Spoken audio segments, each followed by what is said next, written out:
Good evening, ladies and gentlemen, and welcome to TPP Strike Zone. I am your host, Christopher Billings, alongside my broadcast colleague, Wes Steele. And ladies and gentlemen, this is the final stop before TPP Reckoning. That's right. I mean, this is a huge night for everybody involved. I mean, this is going to be the biggest event of the year thus far, and I mean, this is the final stop before we head into Reckoning. And, you know, there's a lot riding on the line. I mean, and the fact is we've only got 2 confirmed matches so far for Reckoning. We have the match between Damian Gamer and Mark Lester, which is a non-title matchup, and then we have the TPP title match, which is Scythe versus Adam D. Whitmore. Those are the only 2 confirmed matches we have. We know that exclusive DLC is one half of the #1 contenders for the tag team titles, and that's going to be decided in our first match, who they're facing at Reckoning this Saturday night. But we appear to be getting joined by Die Hard before we get anything else going tonight. So I mean, you got to know what he's coming out here to talk about. Sort of in general, he's probably going to touch on. There's been a lot going on in terms of social media, so it'll be interesting to see, you know, what sort of response he has to what Jordan Moore's put on his plate. Exactly, and Jordan Moore's been laying on the sauce pretty thick on the Die Hard. So I don't know. I mean, it's kind of like a catch-22, because for Die Hard, he's lived his career. You know, he had 18 years of professional wrestling under his belt, but I don't know. I mean, like you said, I mean, Jordan's been laying it on, and I'm interested to see what Die Hard's going to say, but I kind of have a feeling I know, but yeah, I think we are both on, and it doesn't happen very often, but I think we're on the same page right now in terms of what we think is going to be going on in Die Hard's head. You know, at least for the night, but it'll be interesting to see how he takes it and what direction he goes. Oh yeah, no doubt about it. And Die Hard, of course, taking his time to pander to the fans, although most of the fans don't like him. But everybody hates him. I don't understand. But Die Hard's asking for the mic, so let's cut to the ring and see what Die Hard's got to say. I'm going to keep this short and simple. Jordan Moore, I saw your little tweets. You want to fight me at Reckoning? You think that you have what it takes? Because I want everybody to always remember that it's me who's your boss. It is me who cuts your paychecks. I am better than all of you. So, to answer your challenge, Jordan Moore, if you think you have what it takes to face me, then you need to beat your opponent tonight. And see, I'm a gambling man, and I'm willing to lay odds that you won't win tonight. So, what does that mean? You can beat your opponent. Guess what? You can fight me at Reckoning. But I'm telling you right now, Jordan, it is not going to be what you think it's going to be. It's not going to be something you enjoy. So good luck, because you're going to need it tonight. Remember, your future rides on this. And very short, sweet, simple, to the point from Die Hard there, telling Jordan if he wants the match with him at Reckoning, he has to win tonight against a mystery opponent. And that's huge. I mean, that's enormous news. But you've got to wonder, you know, with what Jordan has been up against here recently, who's left? Exactly. I mean, who else can Die Hard send his way? You know, but we're getting to. We're going to find out right now who the other tag team is going to be the #1 contenders. Is it going to be Atlas and Travis Porter, or is it going to be the Chocolate Drops, or I mean the Cocoa Buffs? They've recently changed their name to the Cocoa Buffs. I'm still a fan of their previous name. It just like it does with you know, any person or any team that decides to, you know, change up their persona, but it's going to take some time to get used to the new name. Oh yeah, I mean, no doubt about it. And I don't know, I'm interested to see how this is going to pan out, because, you know, Atlas and Travis Porter, they've been teaming together for about a year now, and, you know, Damian Wallace and Tyrone Jennings, they've been teaming together for just a few months.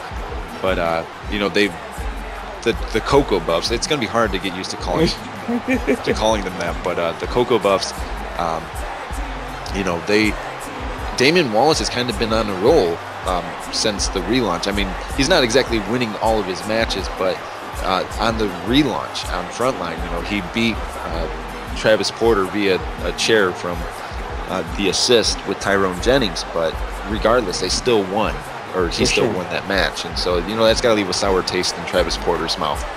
For sure. And I mean, you know, win's a win no matter how you get it. There's just some that are, you know, a little bit more satisfying, some that sting a little bit more than others too. Oh yeah, I mean, and this for these two teams right now, I mean, this is their big opportunity to kind of cement themselves in that tag team legacy of you know, former champions or becoming the champions. And this is that stepping stone. You know, if you win this match, you become the #1 contender, and you get to fight at the pay-per-view, and that's a big deal. I mean, huge. I mean, since the relaunch, this is our first. I mean, that's a huge opportunity. Exactly, and we haven't had true crown tag team champions in you know, quite a while in TPP, and it was something that really needed to happen, and now it's going to happen, and we have a large flourishment of tag teams right now. It's very exciting to, you know, see all these, you know, some of the young superstars that are just getting into the business, some that have been in it for a while, and you know, those that are have new partners, those that have older partners that they've been tagging with for a while. So it's an exciting new division. You know, a lot of new faces, a lot of old faces. It's really fun. Exactly, and look at that quick elbow there from Damian Wallace, trying to knock down the big man, but it did not knock Atlas down. And Damian Wallace using his intelligence there, grabbing Atlas's hair and pulling him down from behind. That's one way to catch him. But Atlas, the big man, 295 pounds, almost 7 foot tall, is just grabbing up Damian Wallace like that and making his life very painful. And look at the strength here. Look at this, lifting Damian Wallace just straight up and slamming him down. Military pressing, and he's not a small man. This is, I love watching tag team matches. They're just so exciting. You know, you get to see, instead of just 2 wrestlers, you get to see 4. Well, I mean, it's a whole different element. The fact that, you know, once somebody gets tired and you know out of breath or whatever, that they've got somebody else that they can, you know, rely on to take the brunt of the load for a while. Exactly. Oh, Atlas striking down Tyrone Jennings. Jennings is not a small man. Exactly. And that was there was a lot of fury on that from Atlas, and I think Atlas, he wants this. You know, he's never been given a title opportunity.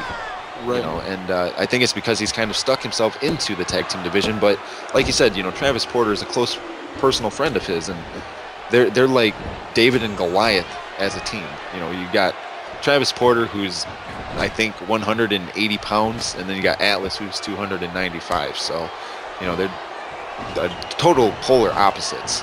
Right, and 2 completely different elements, but bring 2 entirely different things to the table that they can, you know, they can provide. You know, one's got the muscle and the brunt, the brute force, and one's got the brains, the quickness.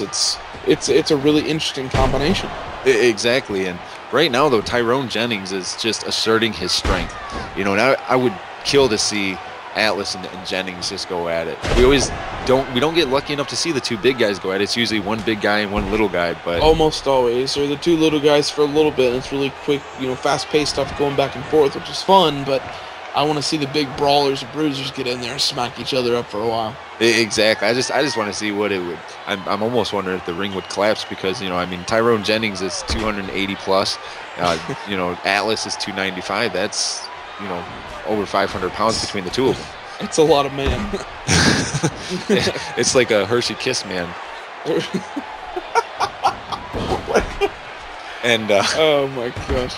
And Tyrone Jennings, you know, firmly planting that elbow. And you got to imagine when he's coming down like that, to do that elbow to the back of the head, that's all of his weight coming down with it. And he's a bodybuilder out of Venice Beach, California. So he's just all muscle, you know, no body fat, just muscle. Yeah, no, I agree with you. I'm just sort of stuck on Hershey Kiss, man. Yeah, I am too. I'm trying to keep a straight face as I'm calling this match. And Damian Wallace here, quick side headlock takedown there, followed up by a spinal tap. And then a kick right to the chin. And, you know, I've seen Damian Wallace get very aggressive at times, but then he gets very kind of, I don't want to say recessive, you know, but he'll get aggressive and then he'll just kind of stop and he'll start pandering to the crowd like he does right here. And that's usually the turning point where he starts to mess up. Right, and you know, there's a fine line between being able to, you know, to showboat, show off, and you still be able to back up what you're doing, and you know, and just not being able to keep that that fine line intact. It's if you cross over it and you aren't able to, you know, make sure that you're getting done what needs to be done in the match, then you're shooting yourself in the foot. Exactly, and as you saw, Tyrone Jennings just grabbed Travis Porter and threw him into the corner, and it allowed Damian Wallace to, you know, take advantage there with a near fall on Travis Porter. As a shoulder-to-shoulder contact there from Porter and Wallace, as they are both, you know, like we said, you know, we don't get lucky enough to see the two big men in the match against each other. It's usually one small, one big, or else the two small guys for a few moments. Yeah, and I mean the match is still young. We might see it, but for the most part, it always seems to be that way.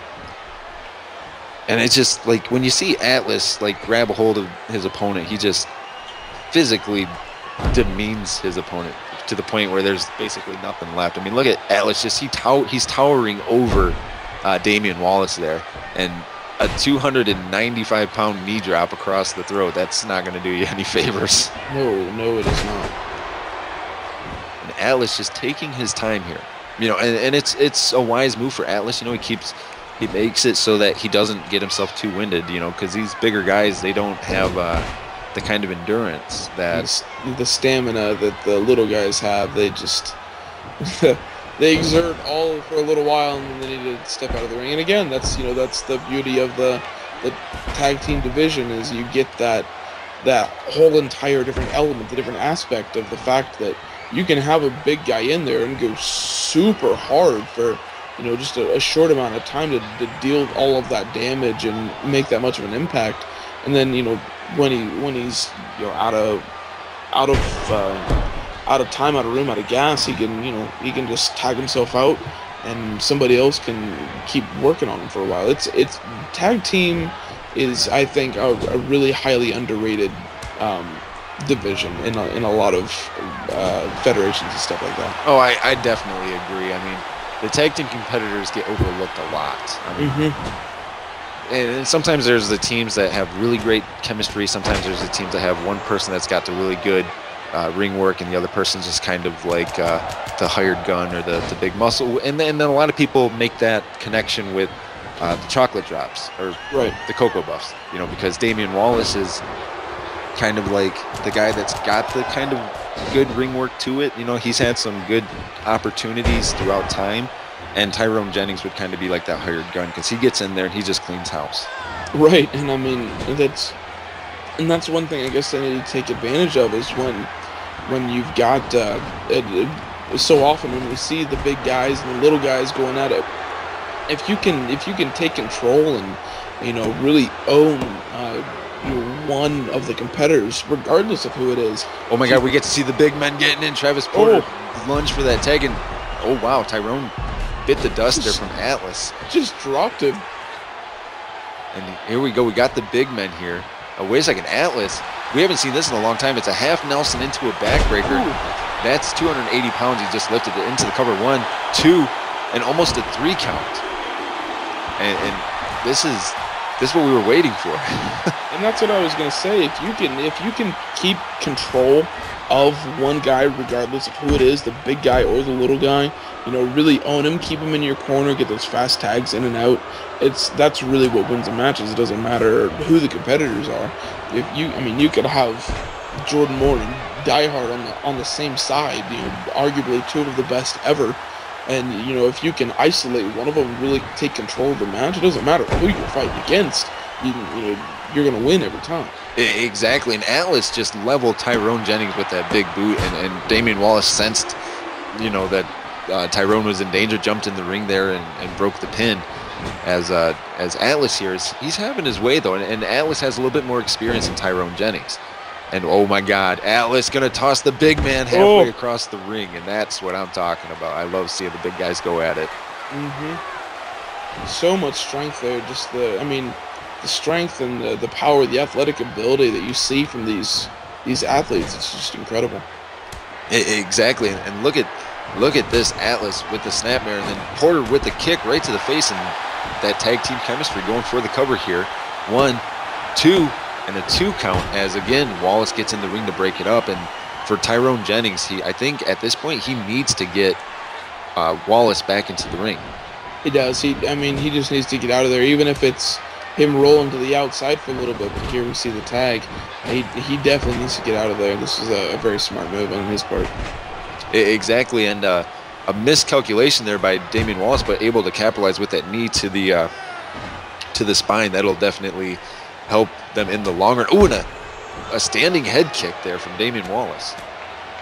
I mean, there's, like I said, there's just so much athletic ability from these competitors now. I mean, you go back several years. I mean, I know you and I have been around the business a little longer than maybe some of the athletes have, but you look at the athletic just stardom that we have in, just on our roster.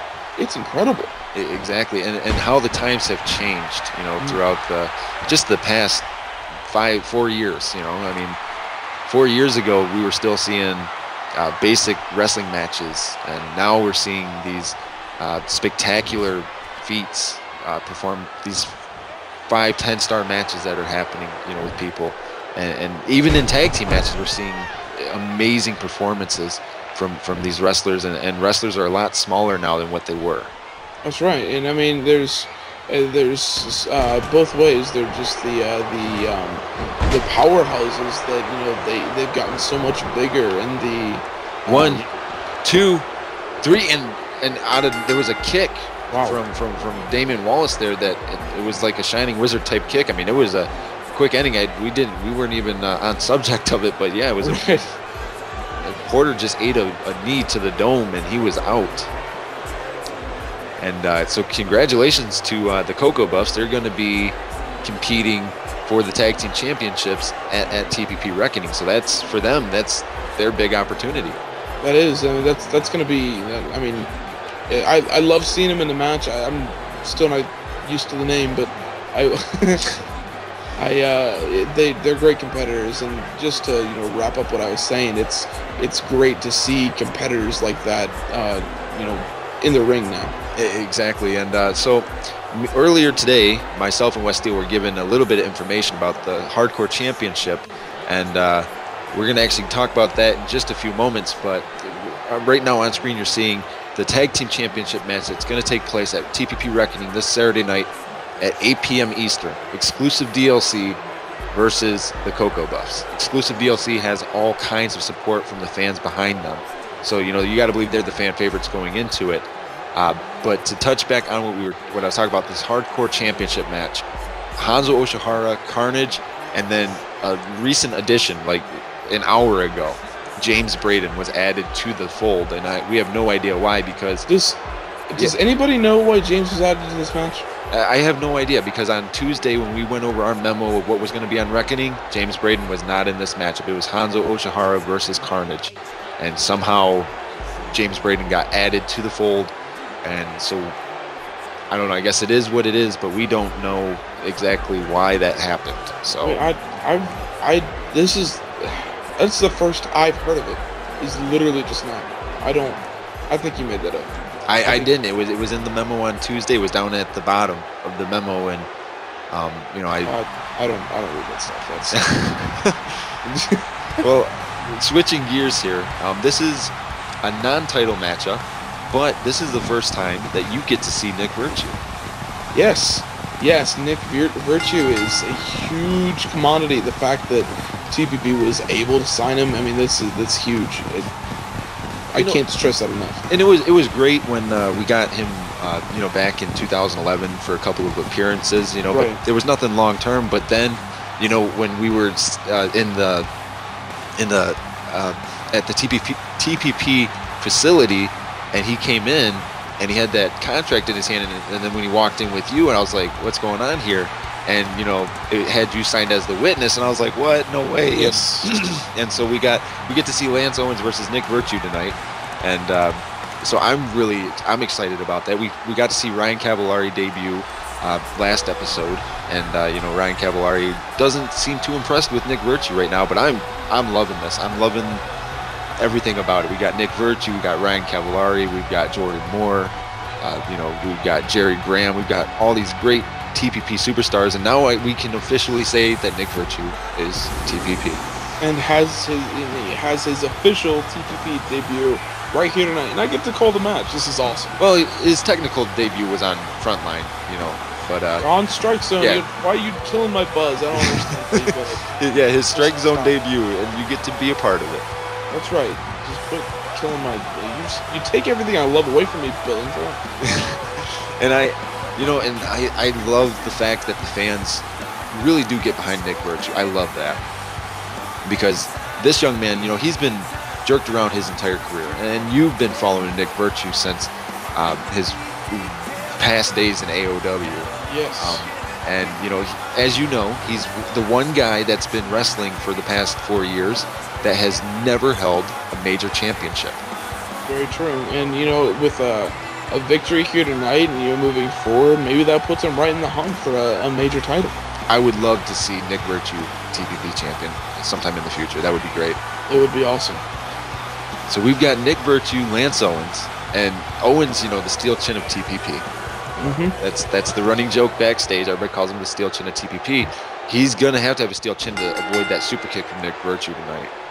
Because it's brutal, and I know you've seen it, and I've witnessed it firsthand. Like you said, I was a big AOW follower, and a big part of that reason was because of Nick Virtue. I cannot stress how much of a Virtue fan I am. And I love the fact that Nick Virtue came in here very humble. Like, he came into TPP not expecting any special treatment. He said, treat me like all the other wrestlers, and I love that. He's so humble, although he's probably one of the most underrated but successful wrestlers around right now.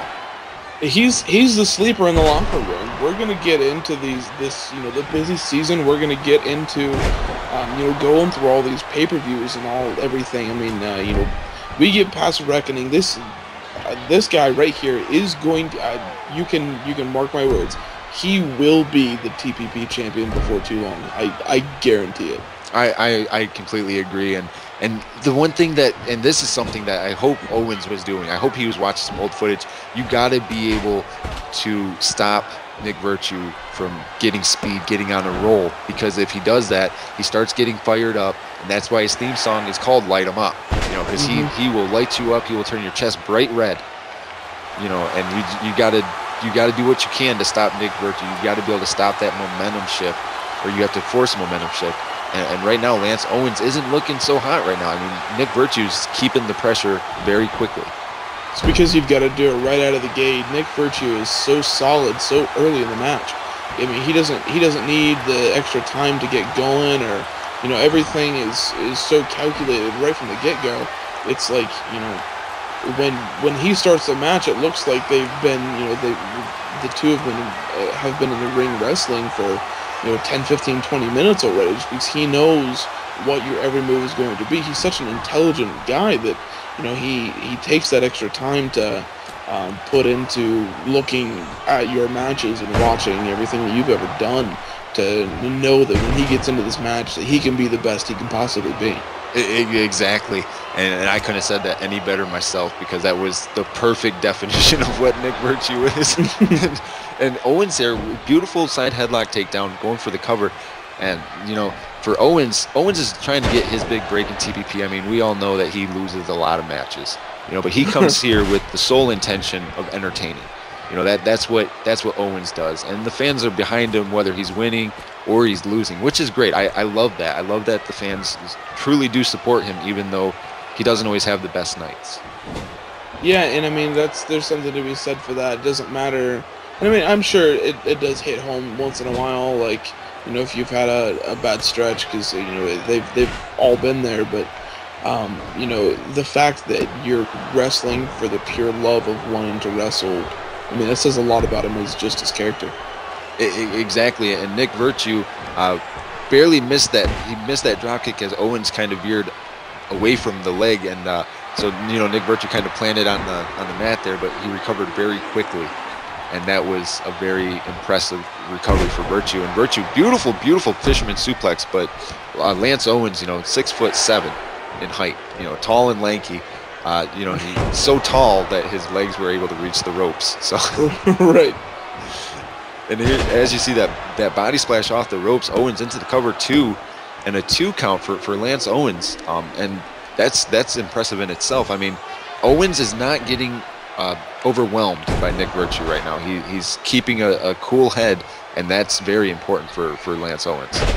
Yeah, especially, there's a lot of prestige that comes with signing somebody like Nick Virtue. And, Lance has got to have heard, everything that has been said about him going, moving forward into this match. Oh yeah, I'm sure that as much as even if Owens says he isn't a fan of Nick Virtue, he probably is. I'd imagine he is, because I mean, there's a lot that goes on into the psyche of being entered into and competing in a match with the prestige of someone like Nick Virtue coming to TPP. Exactly, and Nick Virtue 2 standing drop kicks. So that first one, Owens was able to hang on, but that second one, he bit the dust. And as you saw, Virtue playing a little bit of possum there, jumps to the outside though. That was a beautiful fake out by Nick Virtue. And now the referee beginning his count here as Nick Virtue starting to, keep the match pace going. He's keeping the same pace. He's not slowing down too slow. He's not speeding up too fast. Yeah, and I mean that's the best thing about Virtue. He's just so. Wow! Did you see that throw off the top? I did. 1, 2, and a near fall for Lance Owens, and that was very, very impressive. I mean, we don't usually see moves like that out of Lance Owens, but he's turning up the heat tonight. And I was just about to say that when you get in the ring with Virtue, he's just so calculated in everything he does, and I think that was the first miscalculation he's made this entire match. Yeah, and Lance Owens there, basic knife edge chop, but that it's gonna leave a sting. It's gonna leave some sting on you, and it's gonna hurt, send you to the mat. And now going off the ropes, and Nick again. Catches Owens with the side headlock. Very beautiful. I mean, that is just pure. I don't even. There's not. You can't teach that. You can't teach the wherewithal to keep, everything that's going on in your head. So you can, I can't even describe how much skill and talent that takes. You can't teach that. Exactly, and now we're seeing Nick Virtue start to get in his fired up zone. He's going to start using a series of chops and kicks, and there's that jumping Superman punch. And again, another jumping Superman. And okay, so we're backstage here as this match is going on. Ryan Cavallari attentively looking on here on the matchup that's happening, as Nick Virtue looks like he's might be looking for it. Nick Virtue going off the ropes here, and Nick Virtue with the boom drop there. And I think Nick Virtue's setting it up. Nick Virtue is setting up the finish. I think. I'm not 100% sure yet. He's calling Owens to his feet. Jumps in, runs in, the super kick, and Owens hit the mat hard. 2, 3, and Lance Owens, the steel chin definitely got knocked out. No doubt about that. He got rocked. I mean, that is the epitome of Nick Virtue right there. That is who he is. I mean, you just saw. If I had to describe him with actions rather than words, you just saw Nick Virtue. Exactly, and Ryan Cavallari did not look too impressed seeing Nick Virtue wrestling like that. No, not pleased at all. And the thing is, we've been asking Cavallari for words since he signed his contract, and he's not telling us anything, ladies and gentlemen. So we don't know, but we do have to take a quick commercial break, and we will be back in just a few moments. So just sit tight, ladies and gentlemen, and maybe when we get back, we can find out something. We'll be right back. Hi, I'm Christopher Billings, the voice of the power plant. What is it that the power plant offers that no other company offers? A state-of-the-art training facility where wrestlers can utilize their many gifts and many talents to truly evolve and practice and hone their skills, which can then bring them onto a main show roster. But it doesn't come easy. These are trained professional athletes, and the risks are very real. So from everybody in the power plant, please do not attempt this at home. Do not attempt this in your backyard on a trampoline. And remember, watching TPP Frontline, it is a lifestyle choice.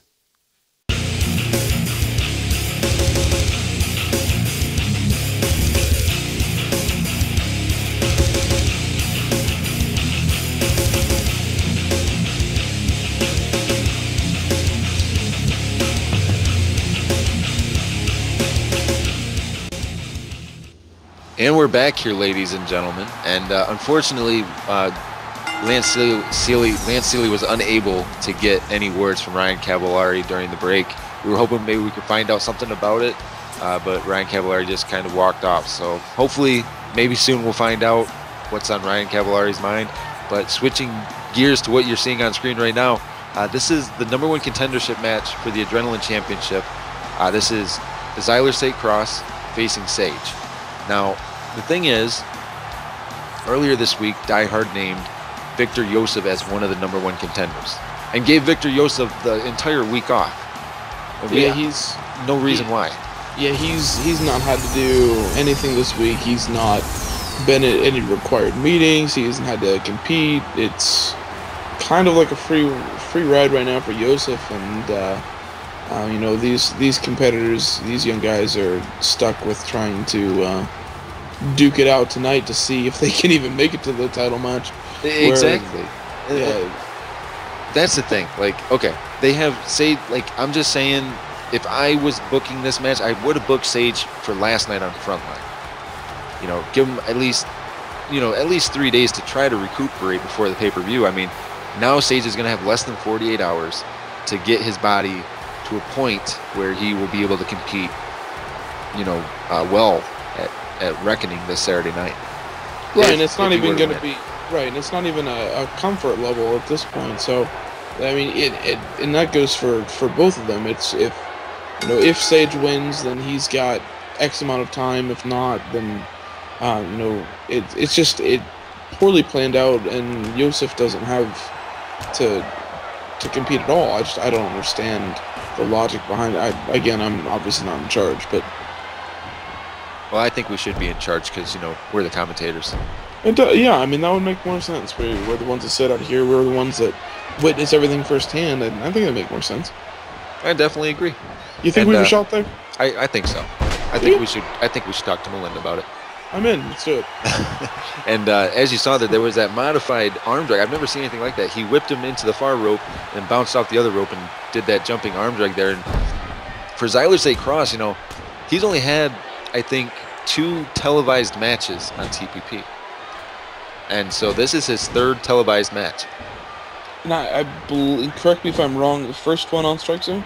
Yeah, the first one was on Strike Zone. Then last night on Frontline, he was in a handicap match against Cerberus, and he got, marked by Cerberus. So right, so welcome in, I guess. Yeah, exactly. And speaking of untelevised matches, for those of you that didn't just watch that commercial that showed up before we came back, Next Gen COD Training, that's something, if you haven't watched it yet, it's already available on YouTube. On Tuesday night that came out, and a beautiful diving body press there from Sage. I haven't seen anything like that before in my life when he jumped from the top rope. But right into the cover here, 1, 2.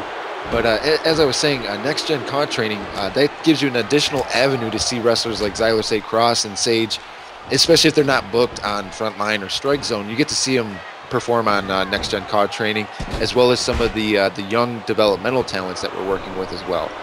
That's right. It's just another outlet for you to to witness those who are just joining, or those that they want to work on perfecting their skills a little bit more. Gives you another chance to check them out. Gives them another opportunity to perform for some people without I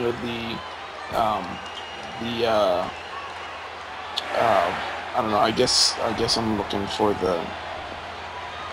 I don't. They need, well, if anything, it's like you said, it's that additional avenue for people to get to check it out and see some up and coming superstars, as well as some established names that may not get as much showtime as others. Right.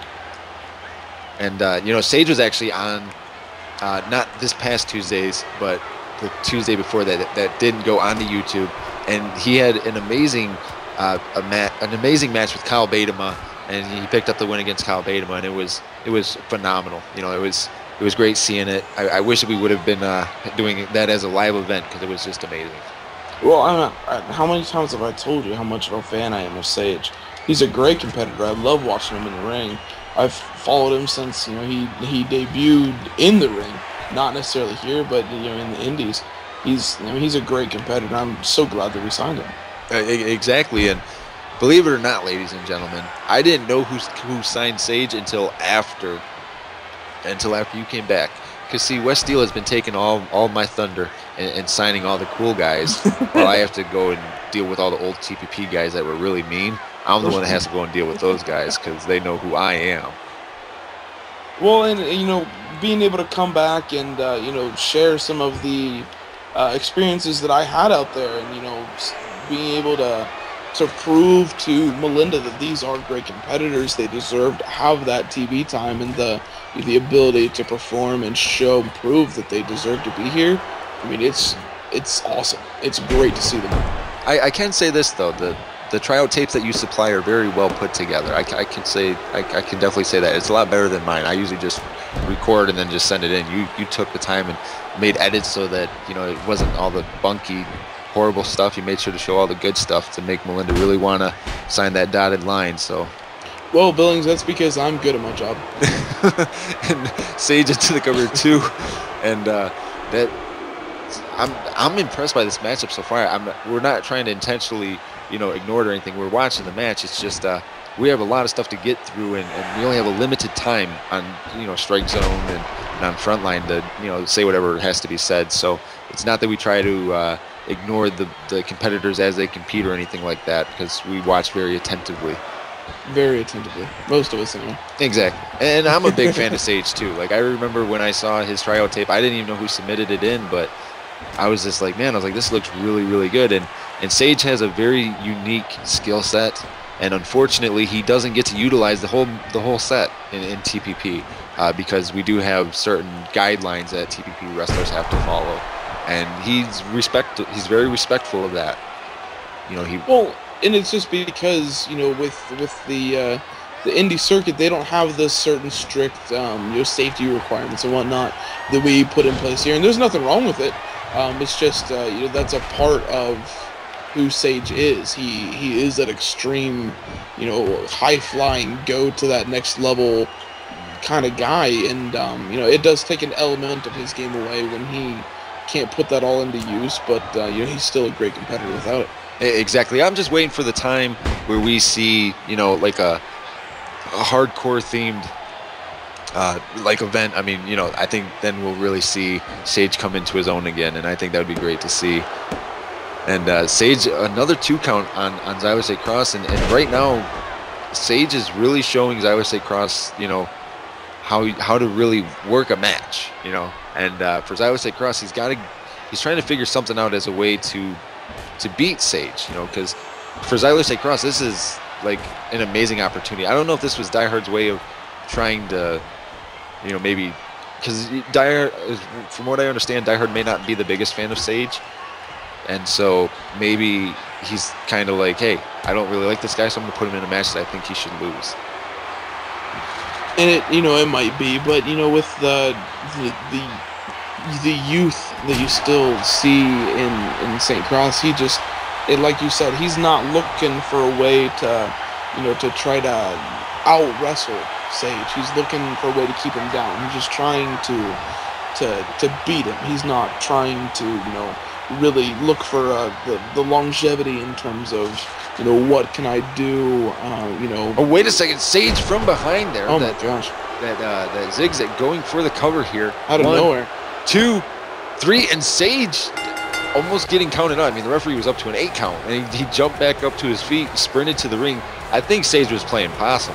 He might have been, but and that's just the youth of St. Cross. He's not as ring savvy as Sage is, and that's some experience coming at you. Oh, that was definitely experience. That was very naive for Xyler St. Cross to turn his back to his opponent. I mean, if you have your opponent down on the outside, keep your eyes on them At all times. Oh yeah, and ladies and gentlemen, we got to cut backstage. Lance Seeley is actually standing by with Brick Wall, from what I understand. He's going to try to get a few words with him to find out what Brick Wall's plans might be for this Saturday night at TPP Reckoning. So let's go ahead and cut backstage and see what Brick Wall has to say.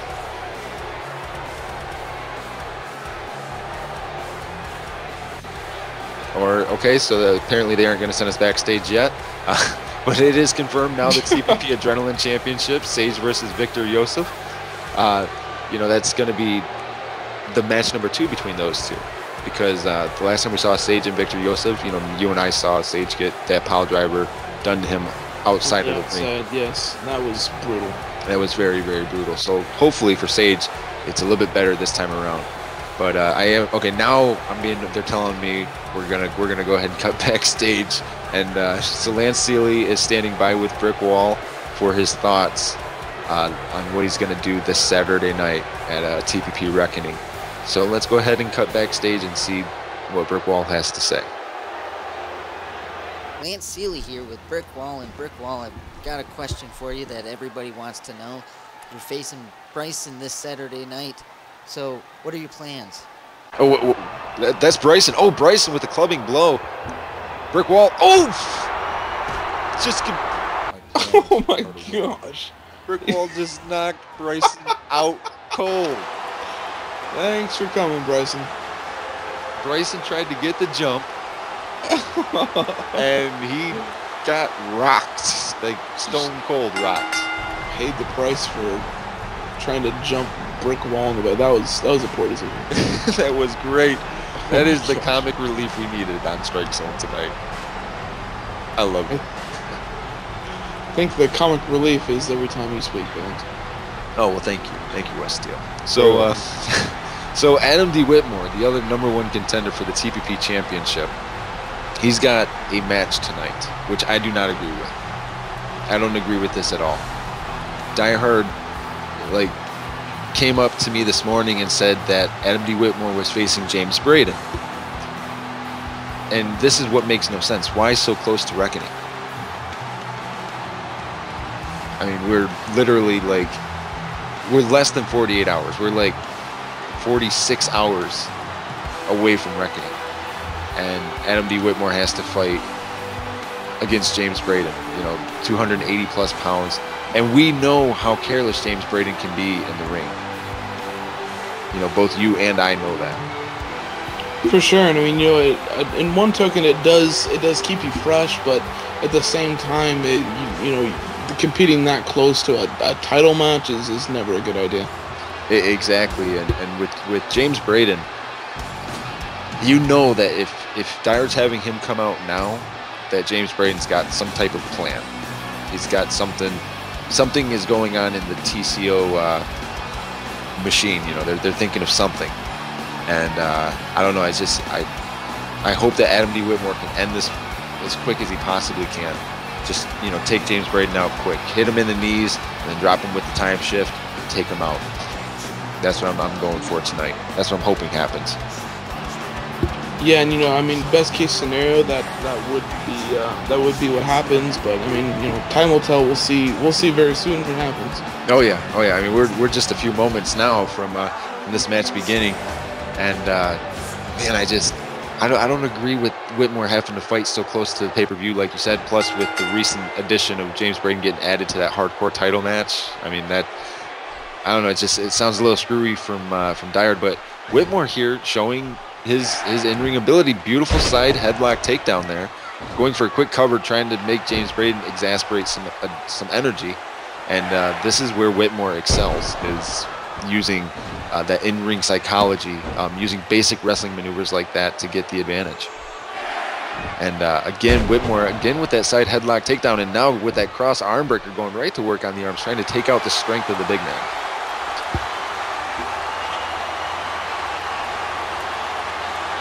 Will James Braden get out of this here? As Whitmore's wrenching. He's definitely wrenching, and it looks like Whitmore may have let go and might have been losing his grip here. And now Whitmore, a fourth time, going to the well with that side headlock takedown, going for the cover. 1 and a 1 count for Adam D. Whitmore there, as James Braden was slow to get to his feet. And now James Braden, a flurry of strikes there, sending Whitmore into the ropes. Misses with that double axe handle, and Whitmore on the way back in catches Braden with that knee lift, and then again that side headlock takedown. And I think Whitmore's sending a statement to Braden tonight with the side headlock, saying, I can wrestle, what about you? And James Braden using the dirty tactics that he's known to do. Yeah, no, it's no secret that I'm not a huge fan of James Braden, and I don't think you are much either. But there is undeniable strength in Braden's game. He's a very strong competitor, but there is nothing more than I'd like to see Whitmore knock him off here tonight. Well, exactly, and anybody who's followed TPP throughout the years, it's well documented that James Braden had some substance abuse issues, and he was even open about it. And unfortunately, that took a big hit for his what could have been career. A lot of people lost respect for him due to his carelessness. So. And it's not only only outside of the ring that I lost respect for him. A lot of it was inside the ring. There's things that he's done to certain people in the past that I don't like, I don't agree with, and it's turned him into the person he is today. And he wouldn't be here. A large part has to go to Die Hard and Melinda directly. But he would be so much farther in his career without, like you said, the substance abuse and some other minor things along the way. But I'm not a huge fan. Yeah, and that's the thing. I mean, everybody here in TPP is proud of our drug policy, and our substance abuse policy, and that he's been clean now for a year and a half. We're very proud of him in that. But prior to that, the prior 14 years, he wasn't doing so good, and it took its toll. And as you said, there was things he did in the ring that just wasn't always good. And I know that you were close with one of the people that was on the receiving end of one of those, and it wasn't exactly the best way for that to happen. Right, it's nothing that needs to be talked about now or on the air ever, but it's it does hit home when it is somebody that's directly related to. Exactly, and back to the match at hand, though, Adam D. Whitmore definitely showing his wrestling prowess, and it's so unique. And Whitmore's kind of stalking Braden here, going from the top rope, big flying clothesline, and Whitmore going for the cover here, 1, 2, and almost a 3 count, as Whitmore's starting to kind of hold his abdomen area as he's starting to do maneuvers. He's been taking some body damage from James Braden. Yeah, Braden's really been focusing on the midsection, you can tell. And you've got to give it to him. He does know. He does know that he's got a job when he goes out there. He needs to focus on a body part and really wear it down. And you've been able to see this whole match. He's really been focusing on the midsection, the rib area of Whitmore. Yeah, exactly, and I guess it's in a realistic sense. James Braden is very intelligent by doing that, because the weakest part of Whitmore's body would probably be his body, his rib or chest area. That would probably be the weakest part of his body. I mean, he's not, Adam D. Whitmore isn't that big of a guy. He's pretty average sized. He's not, and at the same time, I do have a problem with ever putting the words James Braden and intelligent in the same sentence. But there is something to it, and he has been looking for that midsectional match. Oh yeah, and as you're starting to see Whitmore starting to breathe a little bit heavier, because he's starting to exert more energy as he's doing things, and but he's still sticking in here and doing what he's got to do, and that's what's important. He's still hanging in here. So, right, very admirable of him to, definitely try to stick with it and fight through that pain. I mean, that's going to get him a long way. Oh yeah, and James Braden going back to what he knows, the dirty tactics here, the close fist punches, and that's one way to keep things in your favor. Do a bunch of close fist punches. Right, things you're not supposed to be doing. and for Adam D. Whitmore though, the closer we get to reckoning, or the longer this match goes, really, you got to wonder, what's the long-term effects that this match may have. I mean, I don't want. I guess I shouldn't say long-term. I guess I should say short-term.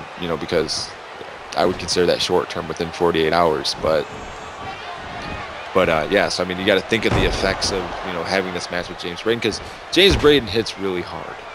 Yeah, and I mean, it's just brute strength. It's all just really power moves. There's nothing that he does that's extremely technical. Yeah, it's not technical or fancy or flashy. It's just, it just hurts. That's really all there is to it. It hurts. And I don't know. I'm excited for what's going to come up on Reckoning. I mean, Reckoning is going to be great. There were some questionable decisions made. I think you'll agree with me on that. But for sure. But it is what it is, and we're just the commentators. That's all we are. We're just those guys. We just sit here and entertain the fans with we explain what's going on in the ring to the fans and the viewers. While everybody else in the back gets to laugh at us. So Mostly you. They don't laugh at me. They laugh at you. Everybody laughs at you, Billings. Well, it's okay, because I'm the voice of the power plant, and I was commentator of the year in 2013. So I'm okay with that. How many commentators were there in 2013, Billings? There were 6. 6? Is that? I don't think that's accurate.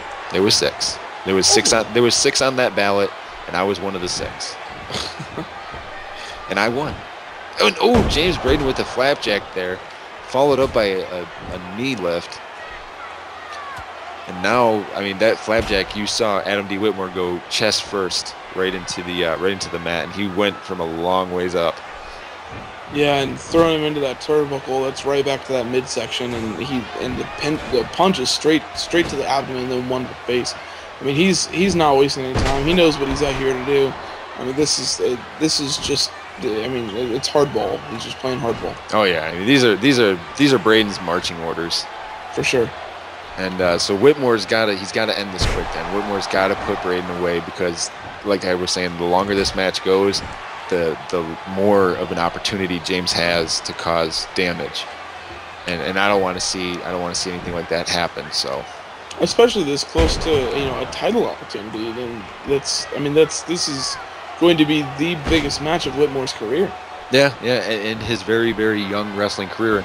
And the thing is, like with Adam D. Whitmore, he could have went anywhere, and he chose to come here. He chose to come to TPP, and that makes me very happy. That means that we still have a product that people feel that is worth it, and that's what I love seeing, because I love watching every wrestler come out here and do what they have to do, like to perform. I love seeing it, and I'm so glad that we got Jordan Moore back. I'm glad that he re-signed. I'm glad that we got you back out here on commentary with me, because it's very lonely doing this alone. Well, and I'm sure everybody else is glad to have him back, because they finally have a commentator they like listening to.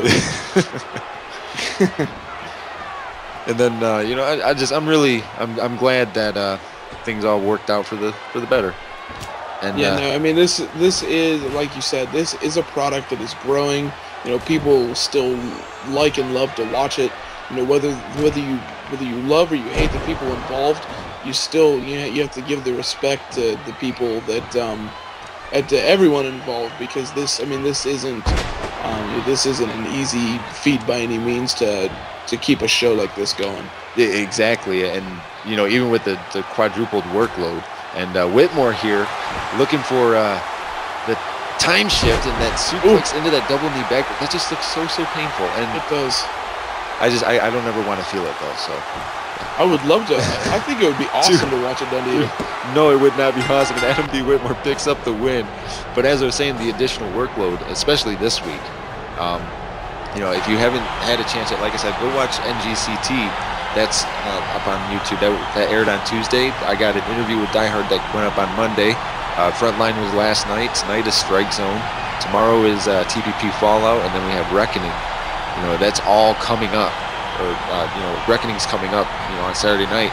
But all the wrestlers in TPP were all so busy this week, except for a select couple of people that weren't busy because they were given the week off. But everybody else has been so busy.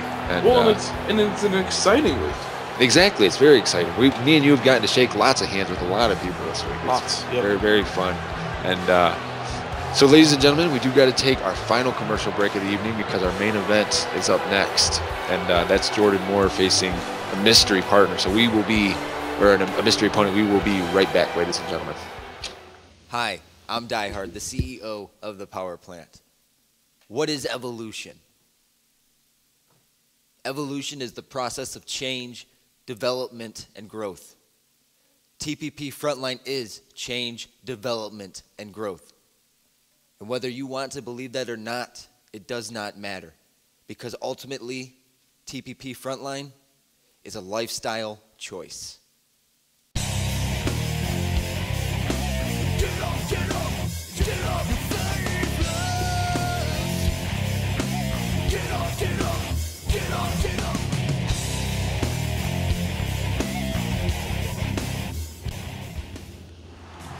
And we're back here, ladies and gentlemen, as Jordan Moore is getting ready to make his way to the ring for the main event of the evening. And right before the commercial break, I accidentally said partner, but I meant to say opponent. Wes Steele was making fun of me during the break there about that. So. Oh, I make fun of you all the time. It's not just during the breaks. And so for Jordan Moore, like you said earlier tonight, I mean, what else or who else is there left for Jordan Moore to conquer? Opponent-wise. Die Hard has thrown everybody at him, so I don't know who's left. Oh, that is extreme. That is extreme, and these guys have some history. These are former tag team champions when they were a team. And maybe that was a little foreshadowing. You accidentally did say partner, and this was his tag team partner. Yeah, they were one of the most dominant. They were a strong tag team. Yeah, it was after their tag team stint together that Jordan Moore then became a full-time singles competitor, and really his career blew up. He became former TPP champion. Then he had his super long hardcore title, or second long hardcore title range, because he had one previous to that as well. But yeah, I mean, here we go. Extreme versus Jordan Moore. I'm excited to see this. Yeah, this is going to be a great match. I don't think we've seen them compete against each other in singles since they were tag team champions. And earlier Dyer said it was no disqualification. For sure, and it'll be interesting to see, if or who, takes advantage of the no disqualification stipulation. As you see, Extreme he stopped dead in the middle of the ring. He's going to let Jordan do his thing. And these guys were amazing tag team partners. Jordan Moore again and some people have said that this was Jordan Moore being a coward. It's not Jordan Moore being a coward. It's him playing a very smart in-ring psyche game. It's it gets in the mindset of your opponent and it throws them off. Yeah, and I mean, it's little things like that when you go into a match, you walk down the ring. I mean, I've said it a million times. I'll keep saying it. For the short stint that I was, a wrestler, you go to get in that ring, and you've already prepared yourself. When you walk down that ramp, you are ready to go.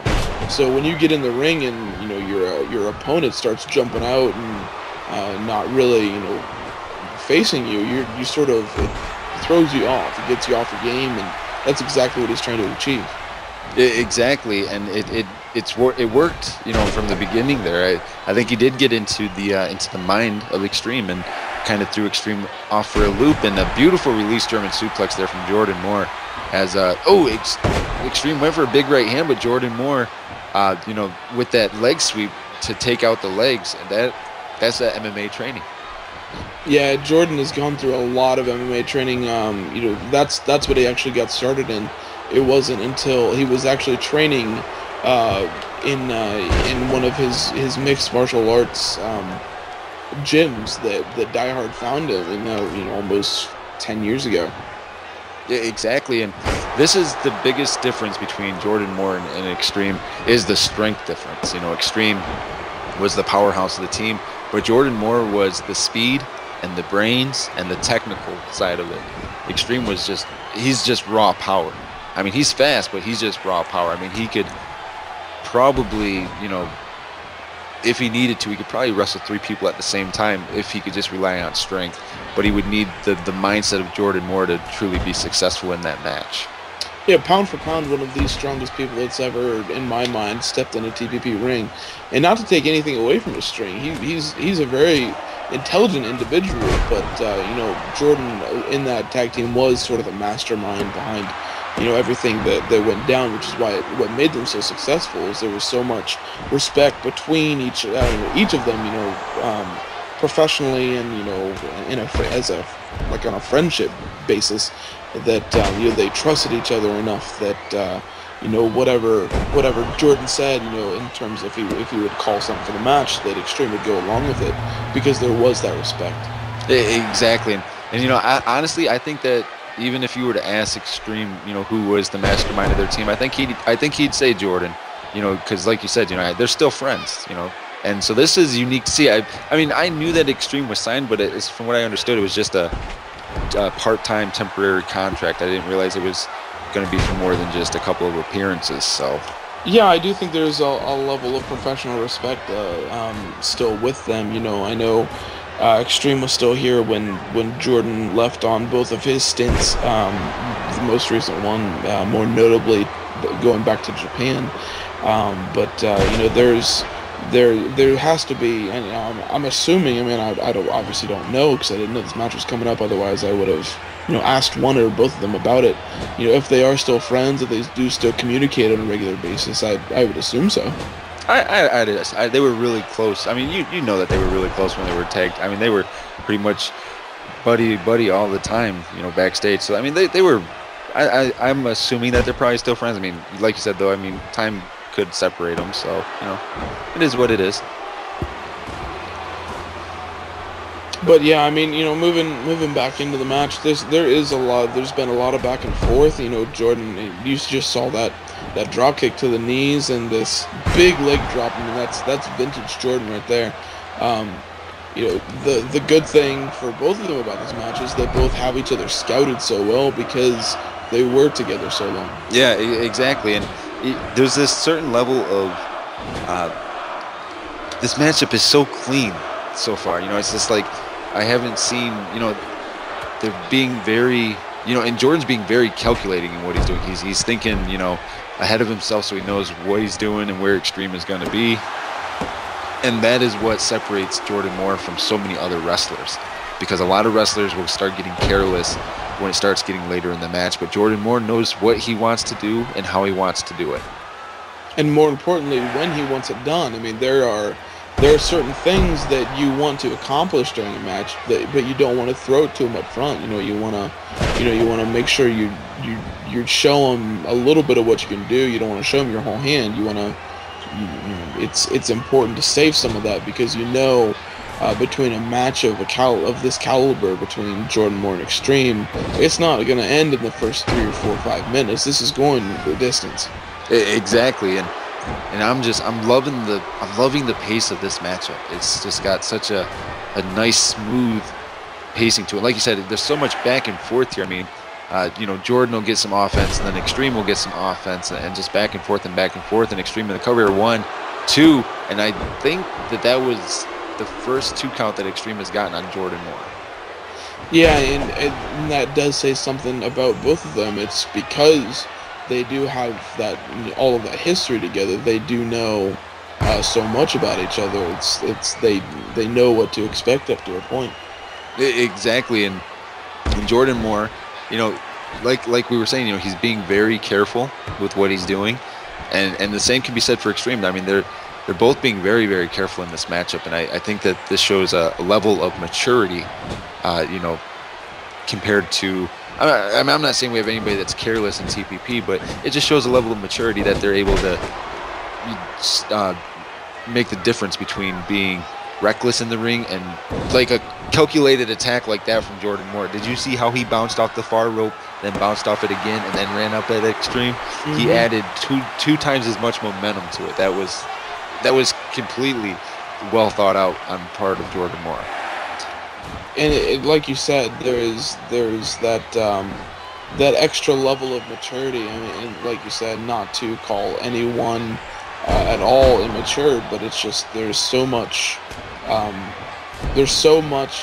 has happened and gone down between these two that they know they can't just throw caution to the wind and go for a big move right out of the gate to try to end it quickly, because it's just not going to happen. Exactly, and Jordan Moore knows he takes out those arms, and Extreme is not going to be able to do that derailer and that inverted front power slam. So if he takes out those arms, Extreme's not going to be able to pick him up, and this is why Jordan Moore is such a special breed. But the one thing is about Extreme, he's very, very resilient. That's one thing that I think even you can agree with. That Extreme is one of those guys that you can, break boards over him and he'll still, get right back to his feet as if nothing was wrong. It's very true. He can take more damage than probably just about anyone else that I've ever seen. And that's kind of fitting that his name is Extreme. I never really made that connection until just now. Well, makes you just sort of slow, doesn't it, Bill? It does. It makes me feel very slow, because I just now, after Extreme has been employed by TPP for 5 years, something like that. I think it was like 4.5, 5 years. Yeah. And I just now made that connection. Right. But Extreme showing his strength there as he does that sit-out spine buster type maneuver, or sit-out power bomb. Excuse me. And it looks like he's setting Jordan up for something big here, but he. Ooh. That'll definitely that'll rearrange your spine. That'll definitely rearrange that. Some anatomy in the spots it's not supposed to be in. Exactly, and now Extreme here, taking a trip out to the outside, and this is the first time that we're seeing Weapon get involved in the match. But it is a no disqualification matchup. It is no DQ. Bringing a table in. Be interesting to see, what he's planning on doing with that. Even with it being no DQ, I didn't really expect to see any weapons introduced, just because of the level of professionalism and respect between the two. But if he feels it's necessary, then more power to him. I don't know. I mean, it's kind of right up Jordan's alley, though. I mean, he, former two-time hardcore champion, 2 of the longest reigns with the hardcore title. Extreme, he did really well in hardcore matches in 2010. So this is kind of right up their alley. I mean, it might just be like a friendly table. Maybe they're gonna, maybe they're gonna sit there after the match and eat food or something. You never know. I don't think that's a thing. Probably not, but it's worth a shot. And Jordan Moore setting something up here. I'm not sure what he's going for. Oh my goodness. Oh my goodness. Him up for a big back body drop off the top rope. So close. Just shy of that table. I thought Extreme was going straight through it. And a 2 count, a very long 2 count there, as Extreme was probably thinking, man, I shouldn't have got that table in the ring. Really? But again, the strength of Extreme, and I'm so enthralled by the fact that even this late into the match, Extreme's still able to show his power, without having to really suffer the consequences from it. Because like we were both saying, Extreme's one of those guys that can take so much damage and still, get right back to his feet as if nothing was wrong. And Jordan's going high risk here. Oh, big senton. And Jordan felt a little bit of that one, and he was able to get back to his feet, though. Into the cover 1, 2, and almost a 3 count, but somehow Extreme was able to kick out. Yeah, I mean that's a big move to get Extreme through that table. But I mean, when you're jumping, you're leaving your back exposed to put him through the table. You've got just as much pain and everything, all that pressure coming down on your own back just as much as there is on your opponent's. Oh yeah, and a top rope superplex there from Extreme to Jordan Moore, hooking the far leg here. 1, 2, and a 2 count. And this matchup just is very enthralling. Yeah, like we were saying earlier, there's that level of maturity between them, and they're being very careful and cautious. You know, I mean, we saw the table, of course, but Jordan Moore with a flapjack there to Extreme, sending him face first right onto the mat. And Jordan Moore did a little bit of a psych out there and a big running uppercut, and that was ingenious of Jordan Moore to do that, because Extreme thought he caught himself on the ropes and he ate an uppercut right into the chin. For sure, and I mean, you just see, and like you said, there's just so much calculation and so much thought you can tell goes into everything that Jordan does. It's incredible. Exactly, and I am. Oh, wow! What was that? I don't even know what to call that. That was painful. That's what that was. He just turned Extreme inside out. That was very painful looking. That was a complete inside out turn there, and Extreme bouncing out of the corner. Jordan Moore with the big spear there. Oh. And there was, I gotta imagine that's gotta be pretty close to the end for Extreme. 1, 2, 3. Oh, wow. Oh my gosh. I think Extreme's the first person to kick out of that. He's gotta be. Because James Braden, when he wrestled Jordan Moore, he lost.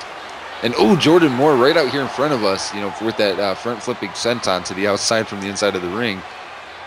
And right now we have Extreme and Jordan Moore just duking it out right here out in front of us. I love seeing it like this. I love it when they get right out here and they scare me and they make me think they're going to break my table. Right.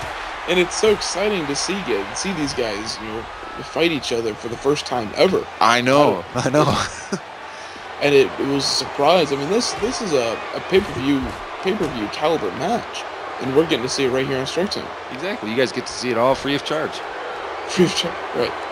And you know, and the thing is, and the camera just doesn't ever do the matches justice. You know, like some of the wrestlers and how big they are. Like, I mean, Extreme isn't the world's biggest man, but he's a big guy. He's a pretty big guy. And he loves chocolate. And fun fact about Extreme, he loves chocolate donuts. Why do you know that? What? Because, you know, backstage in our food court, we have chocolate donuts. We have other kinds of donuts. And for the past 4.5 years, nobody ever had any chocolate donuts because of him. That is like the strangest fact I've ever heard you say on this show. I'm just saying. I'm full of. I have tons of nuggets of information. Just worthless knowledge. Hey, that is great knowledge for maybe the Mrs. Extreme if he ever finds that. Right. And then she knows the key to happiness for him: chocolate donuts. Right. And the happiness for her is that he won't smack her if she doesn't touch the chocolate donuts. Exactly. See, it's a win-win. I'm almost positive this is the strangest conversation you know I've ever had. Oh, most definitely. And we're doing it on a live broadcast, too. Right out here in front of us. Exactly. And I wish that the camera would have been positioned differently, because you guys would have seen how Extreme was basically covering the entire table there. Right. And you guys would have been like, what's going on? Yeah. What's Jordan got in mind here? He's calling Extreme to his feet here. Jordan runs in. And another spear right on the outside here. And unfortunately, he's got to get Extreme into the ring to pin him, but Jordan Moore getting back in the ring or back up onto the apron, now getting into the ring. And what the hell is James Braden doing coming down here? But wait a second, Jordan Moore with a big spear, and Extreme starting to get into the ring slowly. He's starting to crawl back up into the ring. But Jordan Moore just sending James Braden to the outside. And, another spear to Extreme there.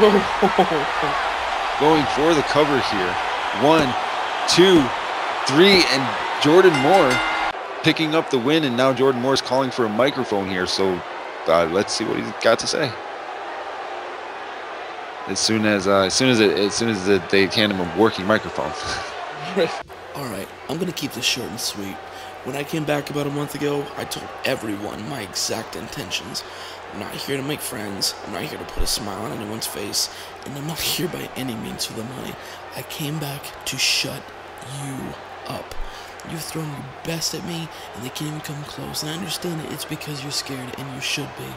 The last time you got in a ring with me, Tony, I almost took you out for good, and this time I'm gonna finish the job. So I'm not here to put on another 13-minute promo with you. I'm not here to stir the pot or wait for you to throw another one of your worthless little minions at me. I'm here to tell you, Tony, I'm here to tell you that at Reckoning, you better tell Melinda and Junior and everyone that still cares about you that you love them. And you better bring some extra painkillers, because I'm not coming to wrestle. I'm not coming to put on a show. I'm coming to kick your ass. And big words from Jordan Moore, and now Jordan Moore gets to face Die Hard at Reckoning. I think he's done playing games. He's had about enough of, Die Hard's quote cronies.